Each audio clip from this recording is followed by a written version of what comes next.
Welcome back, my fellow agents. It is I, X7, and it is Saturday, which is Shaolin Saturday. Wait, it is Ninja Saturday. And that does mean we are going to be talking about the science ninja team Gatchaman. However, it's not just Gatchaman, it is Gatchaman the Movie, because it's much shorter than the, 104, 130, the 6,000 episodes of Gatchaman that were out, and that is 105 episodes, and this is only 110 minutes. So you got that. It's an easier slog. It's not a slog. It's just an overview, and it's a good movie to show people who want to see what Gatchaman is like. So I highly recommend it. But before we get too much further into it, please like, share, subscribe. Leave me a comment about what do you think about Gatchaman? What do you think about Battle of the Planets? What do you think about G-Force? Because it's been dubbed like twice, and even the sequels have been dubbed into English. So I got this off of the Blu-ray from the Blu-ray set. I'm about 2/3 of the way through the actual series. So I've seen this before. I know how it's going to end. But okay, so just let me know now. God Phoenix, go!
Yes, that is Tatsunoko Productions. They did Speed Racer earlier, and we will get to Speed Racer because I have the Blu-ray set of that, and it's wonderful. English dub only, of course, but it's pretty straightforward. I don't think that they altered too much. Be that as it may, 16 years since our founding. This movie was released on, let me get back over here, May 12th, 1978, which was a full 4 years after the series ended and after the second series and the third series was there. And it just condenses everything down. It's a great show, a great way to introduce someone into the Gatchaman sort of universe, I guess, if you want to call it that. But other than that, it's just a fun movie. But it is a condensation, and they do add all this footage here at the beginning is new. This is all brand new. They also added a brand new the music. Instead of using the music from the show by Bob Sakuma, the Koichi Sugiyama was the one who composed the score. Apparently, it was notably the very first anime score, cartoon movie score, to be performed by the NHK Symphony Orchestra. So, but it is just 5 or 6 it's a well done movie. So we get to see Berg Katz or X, Emissary from Space, Galactor, etc. And then we go right into episode 1. Let's see. It is the first two episodes here, which is the giant turtle, and of course they start out with a lighthouse, just because they can, I guess. And then it goes right into episode 2, I've seen these episodes quite a few times because every time I'd start watching it, I would get distracted and forget where I was. And we get introduced to the main cast, Galactor, and that's Dr. Nambu. And yeah, they introduced Science Ninja Team Gatchaman, the movie. I'm not sure what prompted them to release the movie, but it runs 110 minutes. It was released on May 12th, 1978. Brought over here some 30 years later, probably. Well, 20 years later at least. But we only knew it as, of course, Battle of the Planets, which I enjoyed watching because you didn't see stuff like that. I knew that it wasn't the same, except that I knew that it was partially the same because they were sticking inserted American cuts into it. I haven't watched Battle of the Planets at all, and maybe someday. Condor Joe, who always wants to shoot bird missiles, Ken and Swan June, and June the Swan, Ken the Eagle. Lots more violence in this, way more. Boy, I would have loved it a lot more. This Battle of the Planets, I think, was released in 1980. I mean, it was after Star Wars because they made it seem like it was in outer space, but they cut out so much violence. Even then, they still had to leave some of it in where they punched and kicked these Galactor goons. And so, I mean, they just beat, and the bird Go there that Ken uses, because they're all the leaders are named Ken, G1. He gets away.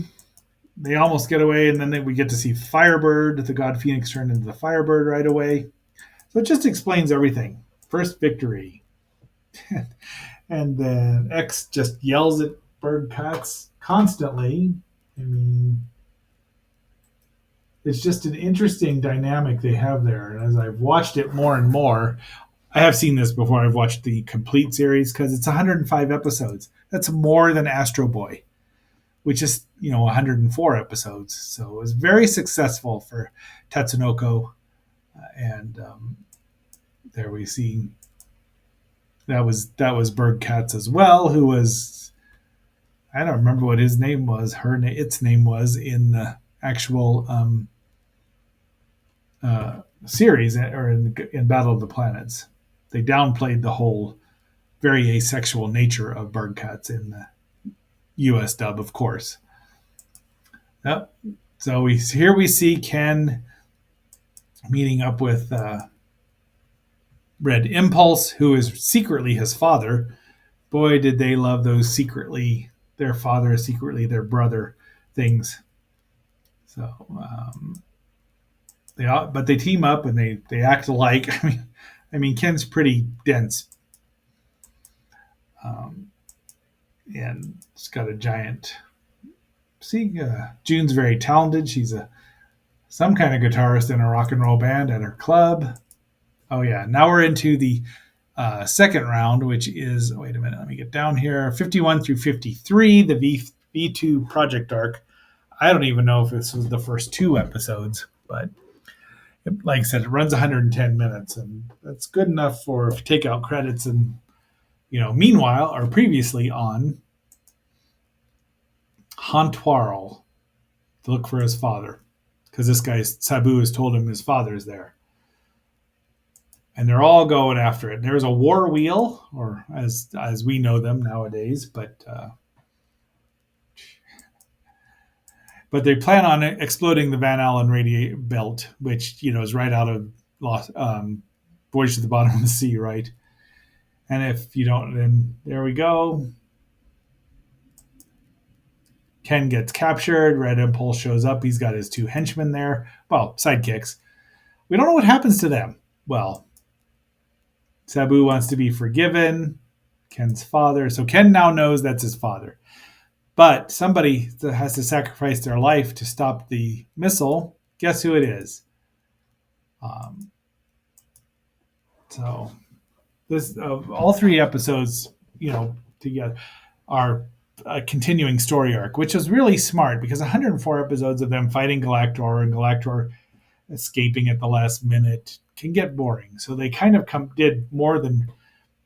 I really like that about the show, and I can see why it was popular. I mean, and they're these were the first time that they teamed up four people in similar outfits. And the next year, Go Ranger would show up live action by Toei. Oh, excuse me. I don't know who. Nope, they didn't release this because it is Tatsunoko. The seahorse is their symbol there. If you didn't know, they did Space Ace as well, and Kashan, which I have, and we could review. It'd be all right. And bird cats cannot find good help ever. So while the Earth is flooding, Nambu has locked everyone in there to give Gatchaman time to save the world. And there they go. It's a good looking ship. I think it's a good looking ship. It's not the most exciting design, but it does what it's supposed to do. And it's got a snub nosed pistol there. Really? And Ken just beats the crap out of all of them. And then suddenly Red Impulse shows up. And their Earth is doomed. Unless, see, there's the MacGuffin. Guess who's going to sacrifice himself?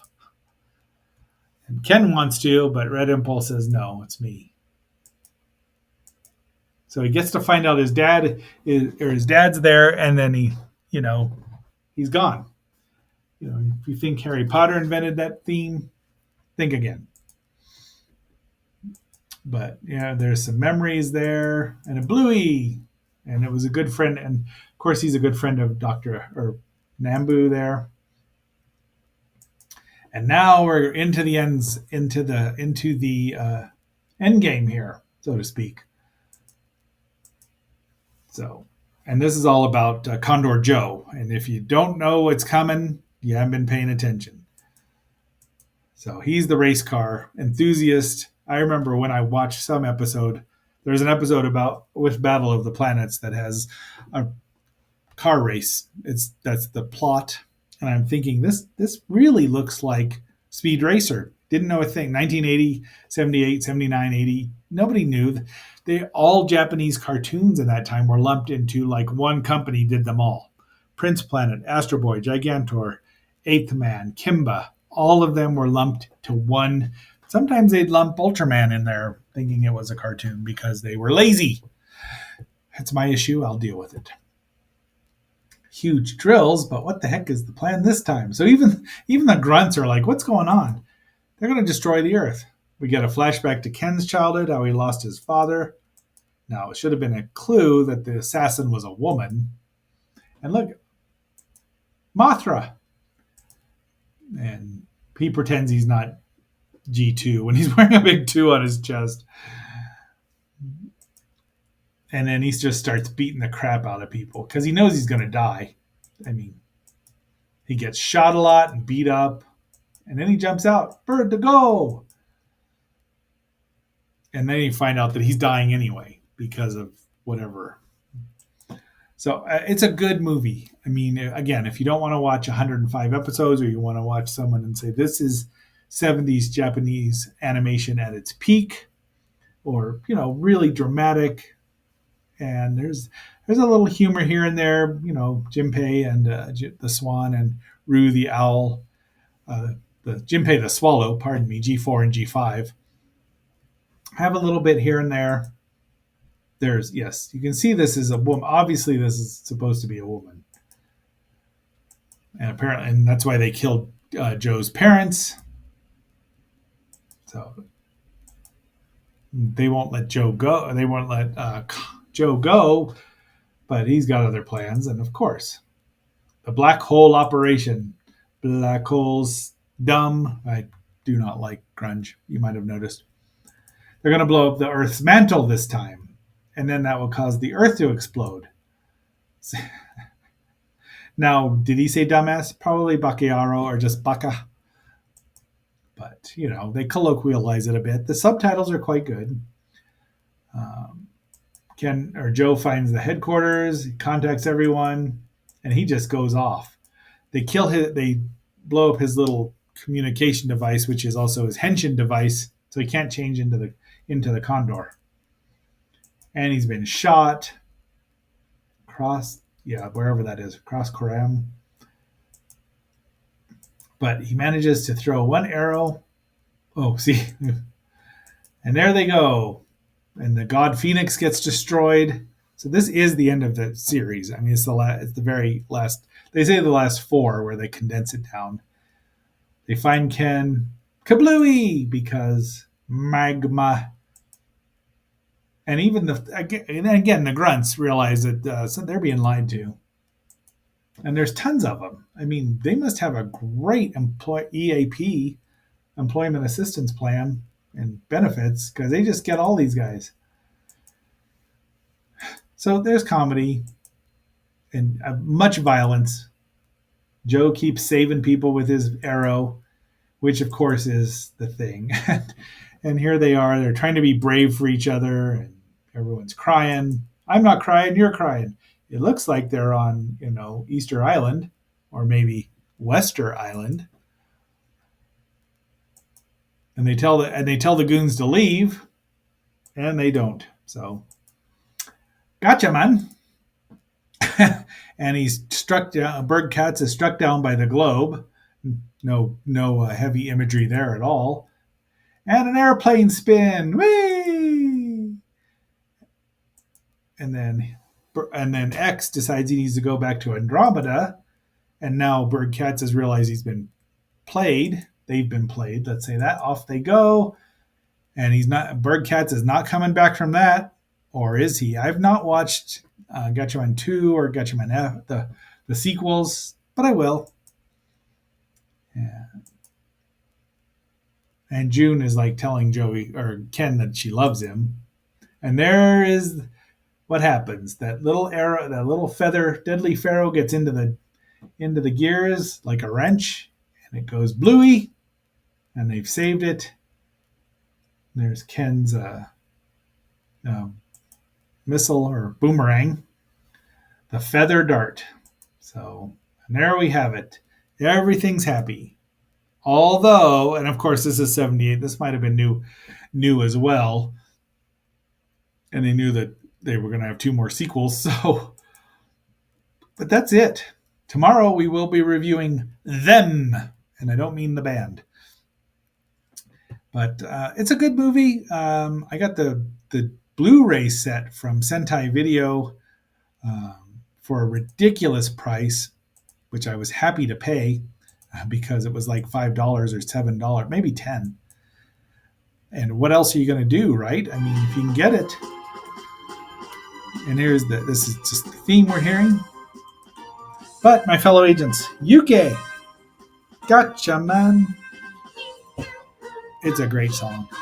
But having said all that, please, until our next assignment, this is X7 signing off and phasing out.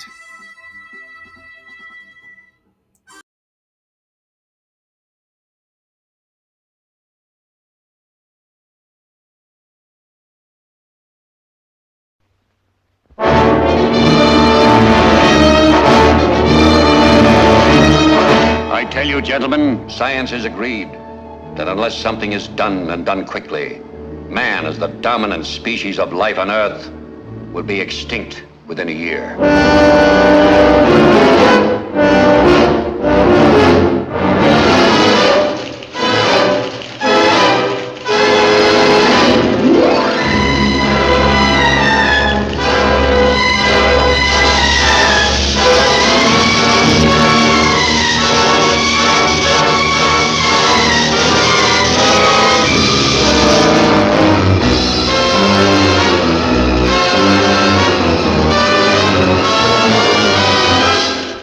Of the President of the United States, stay in your homes. I repeat, stay in your homes. Your personal safety, the safety of the entire city, depends upon your full cooperation with the military authorities. Yes, cities, nations, even civilization itself, threatened with annihilation, because in one moment of history-making violence, nature, mad, rampant, wrought its most awesome creation. For born in that swirling inferno of radioactive dust were things so horrible, so terrifying, so hideous. There is no word to describe them.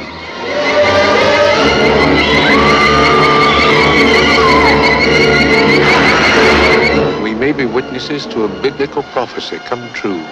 And there shall be destruction and darkness come upon creation. And the beast shall reign over the earth. Yes, the earth, the skies above and the seas below, infested by swarms of nightmare creatures, crueler, deadlier than the armored giants of prehistoric eras. Here is a wild, headlong flight into terror as the desert erupts with the grim battle for survival. Here is a fear-frenzied moment of suspense as mankind totters before a thing that multiplies faster than it can be killed. Here is a desperate plunge into the black depths of the earth, where human courage challenges the brute force, the slashing jaws, the poison fangs that guard the subterranean nest where the beast spawns its terrible progeny. To all units, condition red. Drain 267 is the target area. Repeat, condition red. Drain 267 is the target area.